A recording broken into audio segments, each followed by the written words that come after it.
I accepted the LP's challenge to present today in the V Law Review the topic of courts in search of a global rule of law. And the one area that I decided to talk about today was in the area of protests. The tradition of protesting in the United States is older than the country itself. And criticizing the government by speaking truth to power and calling out injustice is one of our most prized freedoms. And how does the court play a role in that? Well, sometimes the court has been the final arbitrator when protesters have been arrested or police have been sued. And the court is so important when you're talking about the rule of law, particularly in the area of protests. So let's go a little bit into the history of protesting. There's been several demonstrations made their mark on history, such as in the United States, the Boston Tea Party and Temperance Prayer protests, to demonstrations for modern day issues like civil rights, climate change, nuclear disarmament, reproductive health concerns, LGBTQ equality, and gun control.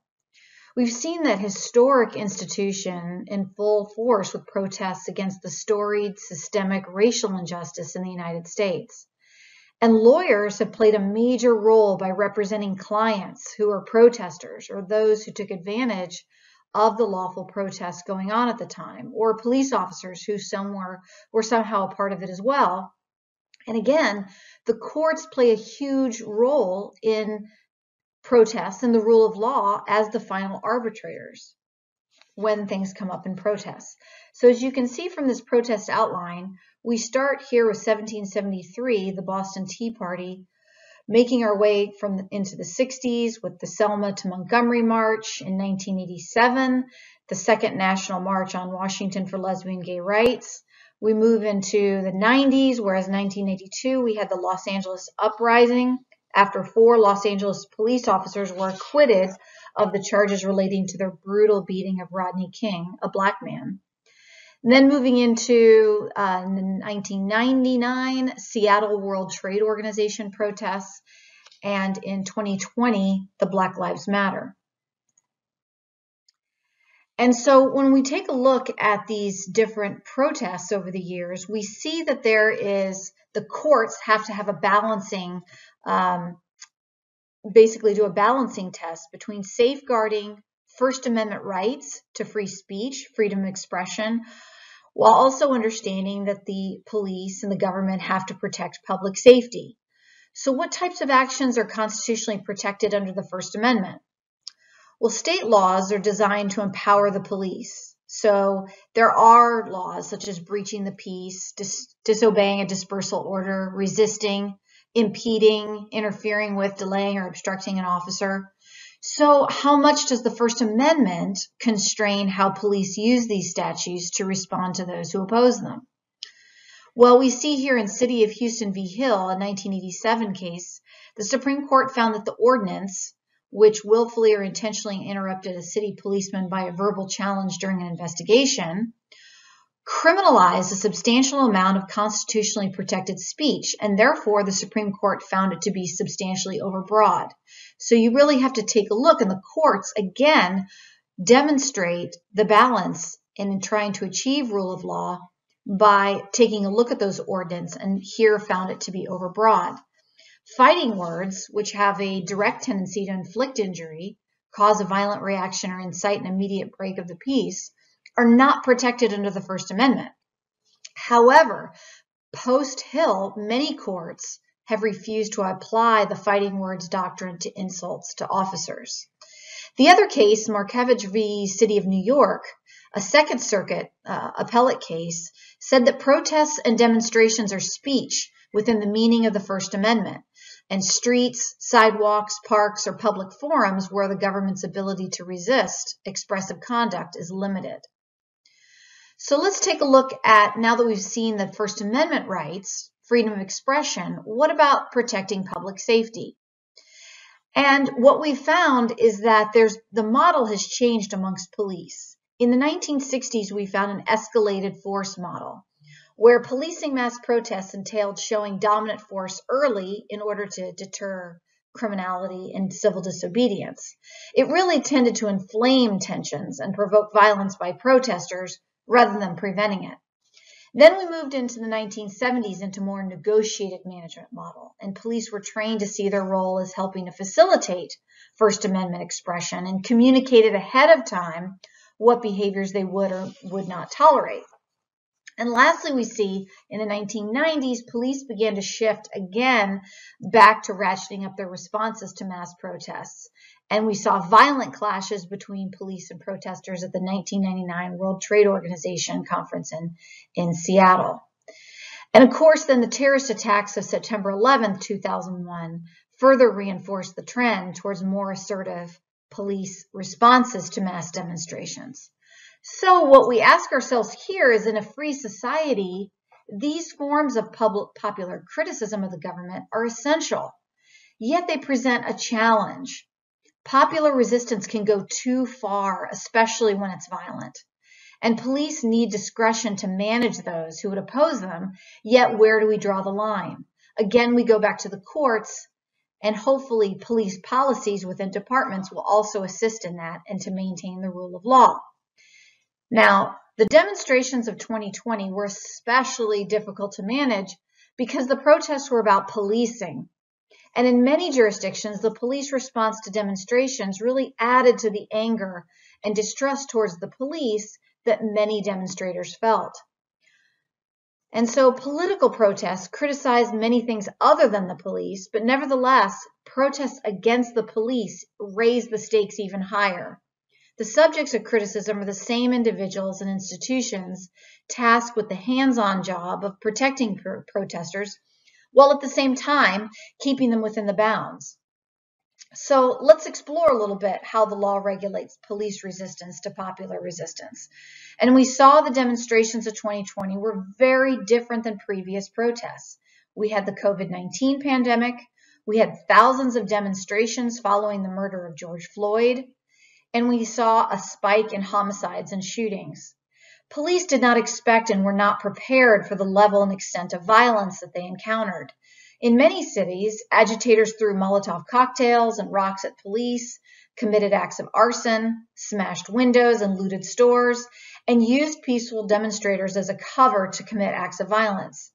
The thousands of demonstrations also likely contributed to increased crime, in part because the protests occurring day after day forced police to move officers to policing demonstrations.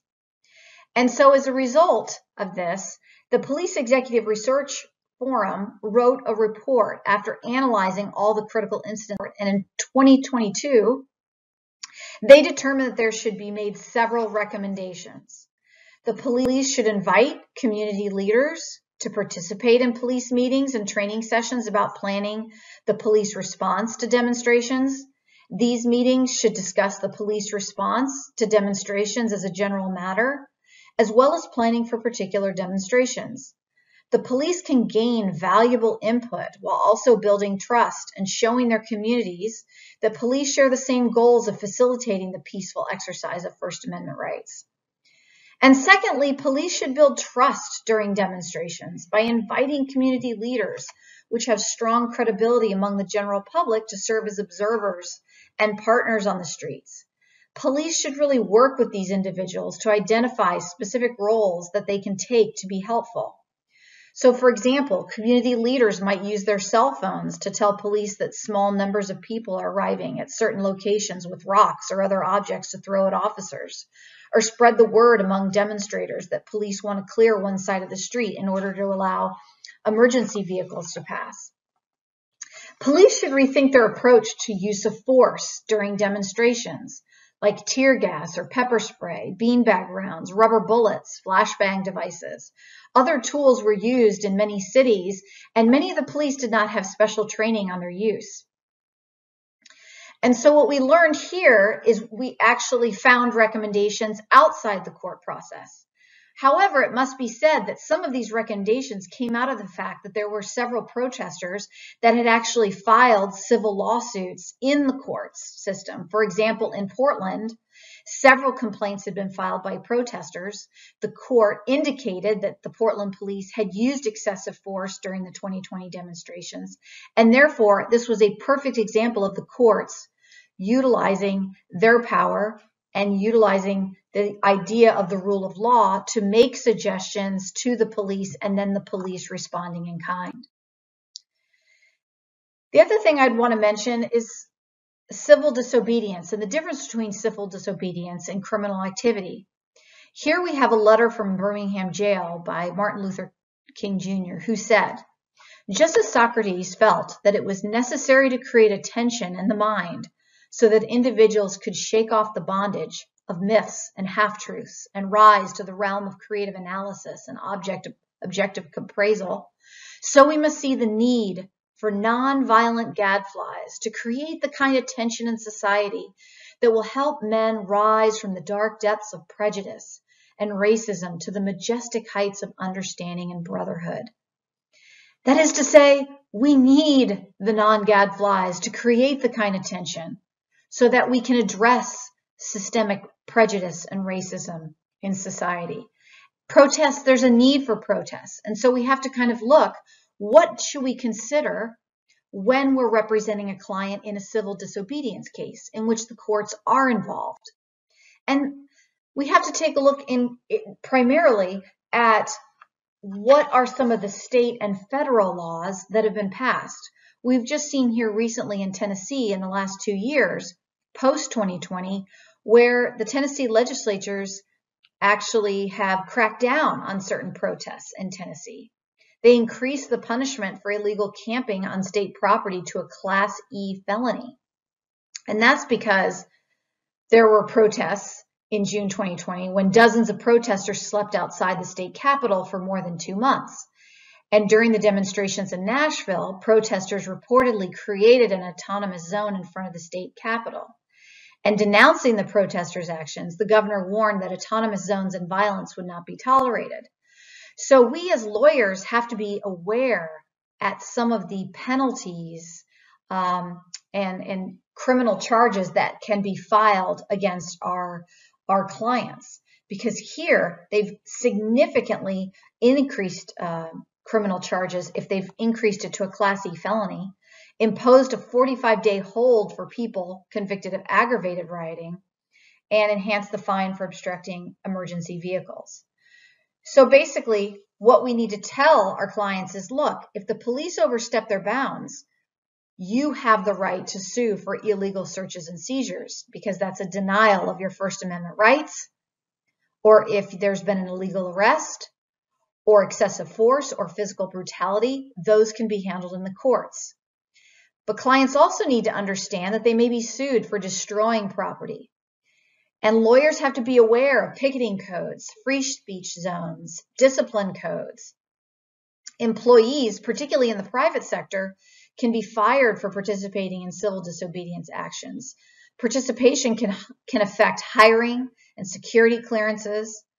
And for international students, immigration law defines convictions differently than state or federal courts might. So even if there's not a conviction, immigration might take it as a conviction that could result in deportation, or a student might not be allowed back in the country because of a plea bargain situation. So there's really a lot of collateral consequences that you really need to consider.